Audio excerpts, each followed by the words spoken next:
Hi, so I am planting heirloom squash today, mostly winter squash, a few summer squash. Now I want to, there is a video that talks about each of these varieties and the flavors and what they look like. That's in the fall. This is spring and I'm just getting them in the ground now, and I just wanted to show you a few little tips and tricks with the winter squash. I started these in by seed. I started about half of my squash by seed, and then I put the rest into the ground, seed right into the ground. And the reason I do this is because I never know about the weather here in Minnesota. And if you start them by seed first and get them a little bit going, they do get a head start.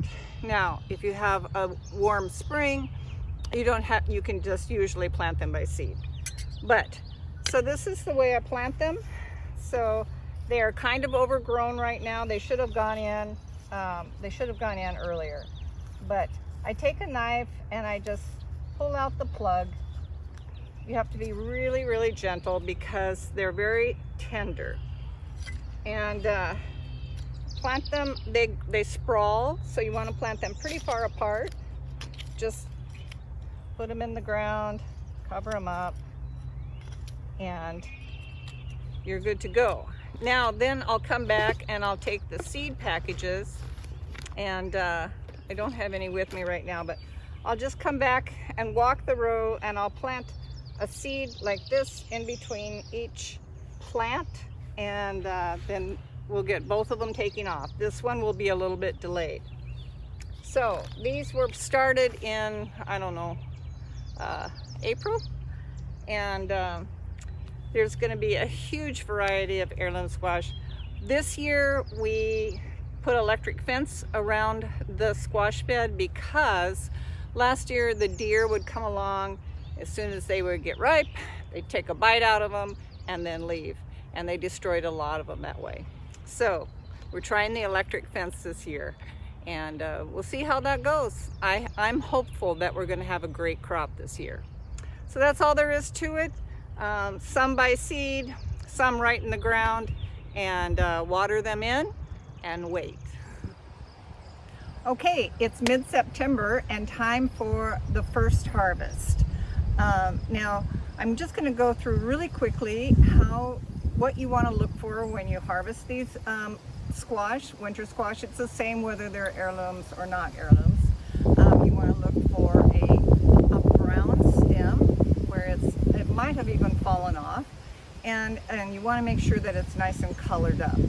A lot of the times the squash will be lighter on the ground side that they're laying on, and that's okay.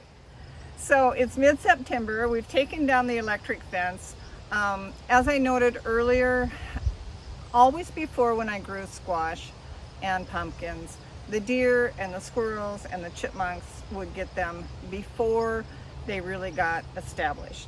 This year we had the electric fencing up until they got established, but then the vines grew through it underneath, so it was shorting it out, so we took it down. Now that means that the deer came back and they have gotten probably a quarter of the crop has been eaten, but we have so many that it doesn't matter. However, next year we've got to make sure and leave the fencing up until we're ready to harvest. Okay, so I'll have Dustin show you what the stem looks like when you're ready to harvest. Okay, follow me.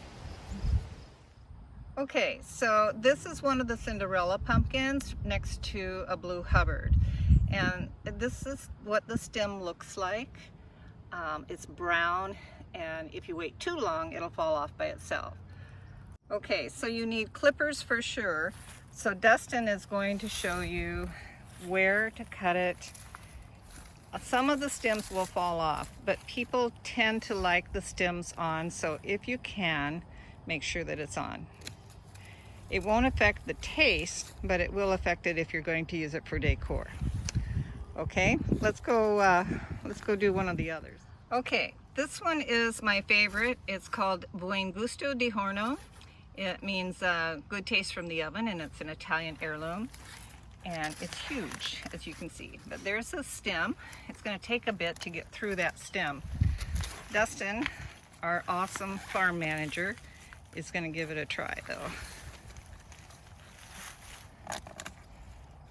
You want to, like I said, you want to save those stems if it can. Ah, there we go. And don't pick them up by the stem because they are soft and they'll fall off. They're heavy. So now that one's going into the tractor bucket, and then we'll take them over and put them out to cure. All right? And stay tuned, and I will tell you more about the varieties. Okay, this is a French pumpkin also, and it is, I call it, I mean, I don't call it, people call it the Cinderella pumpkin because it's a lot easier to pronounce than the Rouge de Temps. But Rouge de Temps means something, it's a red, dark red pumpkin. They're called Cinderella pumpkins because they look like her chariot. They're big, they've got these heavy ribs in them. And here's the other French one with all the warts on it. And then this, let's see, I don't know if I can reach it, but this one is the one that I made the soup out of.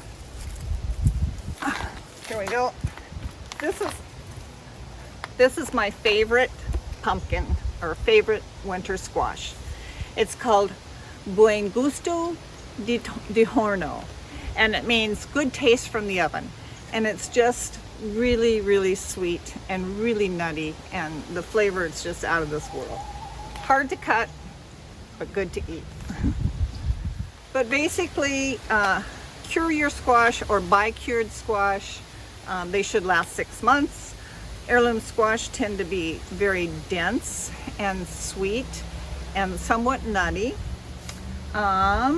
And they're great to eat, pies, baking, but they're also really nice ornamentals. Like this one.